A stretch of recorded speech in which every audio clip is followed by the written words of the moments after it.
1 week 10 days back నేను ఒక customer నాకు పే చేయలేదని కంప్లైంట్ చేశాను. దాని తర్వాత మీరు మీ సైడ్ నుంచి ఏం రెజల్యూషన్ లేదు, మీ కస్టమర్ కేర్ నుండి కాల్ వస్తుంది, పేమెంట్ ఇప్పించడానికి ఏదైనా మీ సైడ్ నుంచి ప్రయత్నం చేస్తామన్నారు. కాకపోతే ఏం అప్డేట్ లేదు. సో అందుకు ఒకసారి కాల్ చేస్తున్నాను. సారీ, ఆర్డర్ ఐడి యాప్లో లోడ్ అవ్వట్లేదు. కాకపోతే 9th ఏప్రిల్ అండి లాస్ట్ ఆర్డర్. ఒక్క నిమిషం, మంత్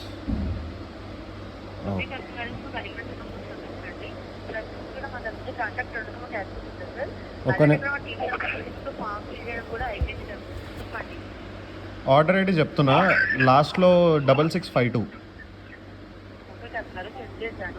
అది ప్రజెంట్ కూడా మా దగ్గర కాంటాక్ట్ కనుక మాకు యాక్సెస్ ఉండదండి. అక్కడ అమౌంట్ కలెక్షన్ రెస్పాన్సిబిలిటీ మీ పైన ఉంటుంది కదా. అవును.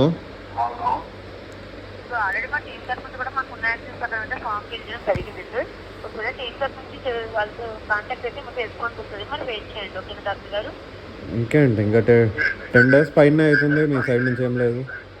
మా తరఫు నుంచి ఉండదు డాక్టర్ గారు. ఒకవేళ వస్తే మాకు టీం తరఫు నుంచి రెస్పాన్స్ వస్తుందండి. మా తరఫు నుంచి చెప్తాం కదా డైరెక్ట్గా. ఓకే. సో అయితే ఏం చేయలేరు అంటున్నారు. ఏంటండి, మళ్ళీ చెప్పండి.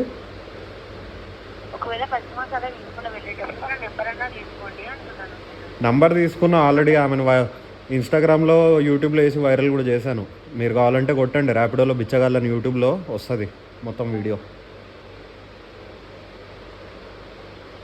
మా తరఫు నుంచి కాంటాక్ట్ అనుకుని ట్యాక్సీస్ ఉంటుంది డాక్టర్ గారు, మీరైతే వరి అవ్వకండి. రెస్పాన్స్ అయితే టీం తరఫు నుంచి మీకు రెస్పాన్స్ వస్తుంది. Thank you. మీరు కాల్ కట్ చేసిన చిన్న రిక్వెస్ట్ అండి, మీరు కాల్ కట్ చేసిన తర్వాత ఫీడ్బ్యాక్ కాంటాక్ట్ వస్తుంది. మీరు మాట్లాడే విధానం మీకు నచ్చితే దయచేసి ఆ ప్రెస్లో క్లిక్ చేయండి. వెంటనే ఫీడ్బ్యాక్ చాలా వాల్యూ అండి. సరే అండి, ఇది వీళ్ళ రెజల్యూషన్. పీక్తాం పిసుకుతాం అన్నారు, ఏం లేదు.